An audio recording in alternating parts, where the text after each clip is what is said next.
नमस्कार बंधुरा आपनारा सबाई निश्चयই ভালো আছেন। রিঙ্কু রান্নাঘরে আপনাদের সবাইকে স্বাগত। বন্ধুরা আজ আমি তৈরি করব ফুলকপির চচ্চড়ি। এই সিজনে ফুলকপি খেতে যেমন খুব টেস্টি হয়, তেমনি বাজারে এখন ভীষণ সস্তাও। তাই এই সময় ফুলকপির নানান রকম পদও আমাদের খাওয়া হয়ে থাকে। নানান রকম পদের মধ্যে আজ আমি যেটা তৈরি করব সেটাও একটা ভীষণ ভালো একটা রেসিপি। কম তেল মশলা দিয়ে আজ আমি এটা তৈরি করব। রুটি পরোটার সাথে যেমন ভালো লাগে, পাশাপাশি ডাল ভাতের সাথেও কিন্তু ভীষণ ভালো লাগে এটা খেতে। চলুন তাহলে শুরু করি আমার আজকে রেসিপি ফুলকপির চচ্চড়ি। ফুলকপির চচ্চড়ি তৈরি করবার জন্য এখানে আমি দুটো মিডিয়াম সাইজের ফুলকপির ফুলগুলো ছোট ছোট টুকরো করে কেটে নিয়েছি। বন্ধুরা আপনারা নিশ্চয়ই আমার ভিডিওতে দেখে বুঝতে পারছেন ফুলগুলো কতটা ছোট ছোট করে কাটা হয়েছে। এই চচ্চড়ি তৈরি করাতে কিন্তু এইভাবেই কাটতে হবে। এখন আমি এতে দেব বেশ কিছুটা পরিমাণে গরম জল,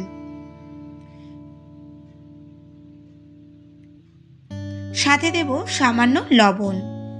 তারপর ভালো করে মিশিয়ে 10 থেকে 15 মিনিট এটা ভিজিয়ে রাখবো।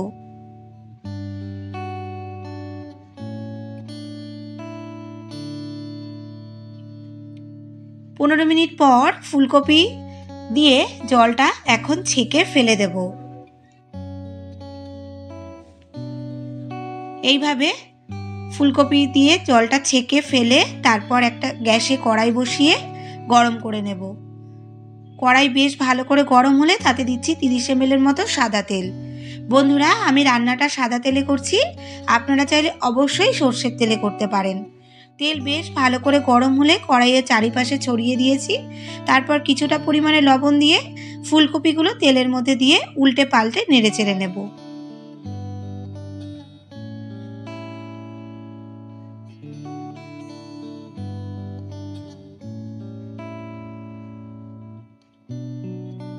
একবার তেলের সাথে ফুলকপিগুলো বেশ ভালো করে উল্টে পাল্টে নেড়ে চেড়ে নিচ্ছি। তারপর ঢাকা চাপা দিয়ে আমি এটা লো টু মিডিয়াম ফ্লেমে ভাজবো। ঢাকা চাপা দিয়ে বন্ধুরা এটা ভাজলে ফুলকপিগুলো কিন্তু বেশ তাড়াতাড়ি সেদ্ধ হয়ে যাবে। এইভাবে বারে বারে ঢাকা চাপা দিয়ে এটা ভাজবো, আর বারে বারে একটু উল্টে পাল্টে নেড়ে চেড়ে নিতে হবে। বন্ধুরা হাই ফ্লেমে কপিগুলো ভাজলে কিন্তু কড়াইয়ের নিচে লেগে কালচে হয়ে যাবে, তাই ধীরে ধীরে একটু সময় নিয়ে খুব ভালো করে এটা ভেজে নিতে হবে। ফুলকপিগুলো দেখুন বন্ধুরা ভাজতে ভাজতে এগুলো কালারটা অনেকটা চেঞ্জ হয়ে এসেছে, আর ফুলকপিগুলো খুব ভালোভাবে সেদ্ধও হয়ে গেছে। এখন এগুলো আমি নামিয়ে নিচ্ছি।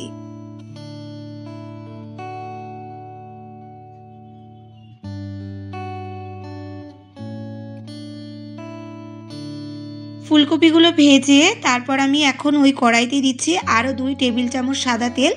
তেল ভালোভাবে গরম হলে দুটো মিডিয়াম সাইজের আলু কুচিয়ে নিয়েছিলাম সেটা দিয়ে দিচ্ছি। তারপর এতে দিয়েছি স্বাদ মতো লবণ ও সামান্য পরিমাণে হলুদ। লবণ ও হলুদটা এখন আলুর সাথে ভালো করে মিশিয়ে আলুগুলো এখন খুব ভালো করে ভেজে নেব। আলুগুলো দেখুন বন্ধুরা খুব ভালো করে ভেজে নিয়েছি, এখন এগুলো নামিয়ে নেব।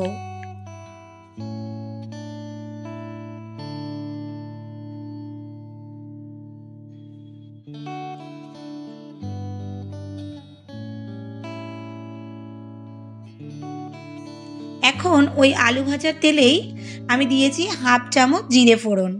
ফোড়নটা সুন্দর করে ভেজে নিয়েছি, আর ফোড়ন থেকে যখন সুন্দর গন্ধ ছড়িয়েছে তখন আমি এর মধ্যে দুটো মাঝারি মাপের টমেটো কুচি দিয়ে দিয়েছি, আর টমেটো তাড়াতাড়ি নরম হওয়ার জন্য দিয়েছি সামান্য পরিমাণে লবণ। লবণ দিয়ে ভালো করে মিশিয়ে নিয়েছি একবার, আর 3-4 মিনিট পরে দেখুন বন্ধুরা টমেটোগুলো খুব ভালোভাবে নরম হয়ে গেছে। একটু মিশিয়ে নিচ্ছি, তারপর এতে দিচ্ছি 3 চামচ আদা বাটা। এখন আদার কাঁচা গন্ধটা চলে যাওয়া পর্যন্ত ভেজে নেব। একটু নেড়ে চেড়ে মিশিয়ে নিচ্ছি। বন্ধুরা আদার কাঁচা গন্ধটা চলে গেছে, আমি আরও একবার একটু মিশিয়ে নিয়ে এখন এতে কিছু বেসিক মশলা অ্যাড করব। প্রথমেই দিচ্ছি 1 চামচ হলুদ, তারপর দিচ্ছি হাফ চামচ লঙ্কার গুঁড়ো, 1 চামচের একটু কম জিরে ও ধনে গুঁড়ো, হাফ চামচ দিয়েছি কাশ্মীরি লঙ্কার গুঁড়ো। আর যেহেতু নিরামিষ তরকারি তাই মিষ্টি মিষ্টি বেশি ভালো লাগে, তাই দিয়েছি 1 চামচের একটু বেশি চিনি। তারপর দিয়েছি স্বাদ মতো লবণ ও 1 মুঠো কড়াইশুঁটি। সাথে মশলাগুলো ভালোভাবে কষানোর জন্য দিয়েছি সামান্য লবণ। জল দিয়ে ভালো করে মিশিয়ে নেব। তারপর যতক্ষণ না মশলা থেকে তেল ছাড়ছে ততক্ষণ কষিয়ে নেব। মশলা কষানোর সময় সবসময় যদি কম আঁচে করা যায় তবে কিন্তু মশলাটা খুব ভালোভাবে কষানো হয়। বন্ধুরা, মশলা থেকে তেল খুব ভালোভাবে ছেড়ে দিয়েছে। এখন আমি এতে 1 কাপের মতো জল অ্যাড করব। জলটা এখানে সবজির পরিমাপ বুঝে দিতে হবে, কারণ সবজিগুলো তো পুরোপুরি সেদ্ধ করাই আছে। শুধু মশলার স্বাদটা সবজির মধ্যে ঢুকবে এবং ঝোলটা শুকিয়ে সবজিগুলো প্রায় মাখা মাখা হয়ে আসবে, তেমনভাবে জলটা এখানে দিতে হবে। ঝোল যখন খুব ভালোভাবে ফুটে উঠেছে তখন এর মধ্যে ভেজে রাখা ফুলকপি ও আলু দিয়ে দিয়েছি। তারপর একটু মিশিয়ে নিয়ে হাই ফ্লেমে এটা ফুটিয়ে নেব। বন্ধুরা, এখন এতে কিন্তু ঢাকা দেওয়ার কোনো দরকার নেই, কারণ অলরেডি সবজিগুলো প্রায় সেদ্ধ ছিল। বন্ধুরা দেখুন, ঝোল প্রায় শুকিয়ে এসেছে আর সাইড থেকেও তেলটা বেশ ভেসে উঠেছে। আমার রান্নাটাও কিন্তু প্রায় শেষের দিকে। এখন আমি এই সময় কিছুটা ধনেপাতা কুচি ওপর থেকে ছড়িয়ে দিচ্ছি। এতে এর ফ্লেভারটা খুব ভালো আসবে। যেহেতু এখন ধনেপাতার সময়, তাই ধনেপাতা দিলে কিন্তু খুবই ভালো লাগে। ধনেপাতা কুচি দিয়ে একবার মিশিয়ে নিয়েছি। তারপর দেব সামান্য গরম মশলা গুঁড়ো। যেহেতু নিরামিষ তাই শেষের দিকে ঘি দিলেও কিন্তু ভীষণ টেস্টি হয়। গরম মশলাটার সাথে সবজিগুলো ভালো করে মিশিয়ে নিলেই তৈরি একেবারে নিরামিষ ফুলকপির চচ্চড়ি।